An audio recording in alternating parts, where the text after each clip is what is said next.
Attention all SS pensioners. Para sa mga pensyonadong ito, mahalagang paalala mula sa Social Security System, SS Advisory today.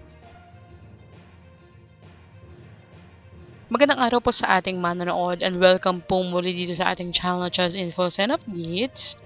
Kung kayo po ay pensioner na ang birth month ay ngayong May, baka kailangan nyo na pong mag-comply sa tinatawag na ACOP or Annual Confirmation of Pensioners Program.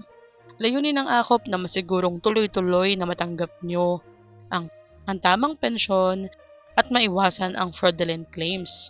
Sino ang kailangan mag-comply ngayong May? Ayon sa paalala ng SSS, kabilang dito ang retirement pensioners na 8 years old pataas na nasa Pilipinas, total disability pensioners, pensioners abroad, survivor pensioners at dependent children under guardianship kung May ang birth month ng deceased member. Kailangan po mag-comply bago matapos ang buwan upang maiwasan ang pagkaantala o suspensyon ng pensyon.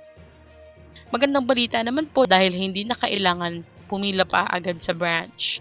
Pwede pong gawin online sa pamamagitan ng MyDad-SS portal, SS website, submit ACOP compliance feature at facial authentication or liveness check ng SS.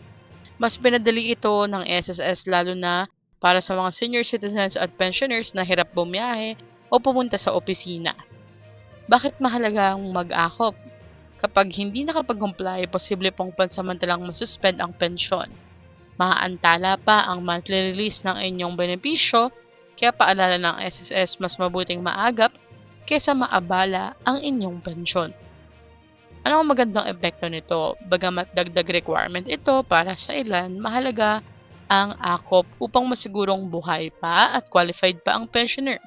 Maprotektahan ang pondo ng SSS at maiwasan ang illegal claims at maling pagkuha ng pensyon.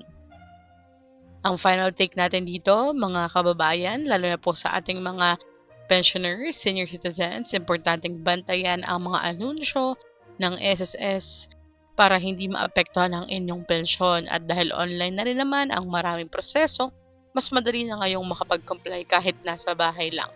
Pero kung preference nyo pa rin na pumunta sa mga SS branch, magpasama po kayo sa inyong mga kamag-anak or mas bata po, lalo na dun sa mga retiree pensioners para sure na safe kayo. Kaya naman po ang tanong natin sa video na ito, kayo ba mas okay ba sa inyong online ACOP? O mas okay ang personal na pagpunta sa branch? I-comment nyo na po sa baba. Hanggang dito na lamang po muna. Ito ang Chaz Infos and Updates. I-like, share, and subscribe para kayo updated. God bless po and have a nice day.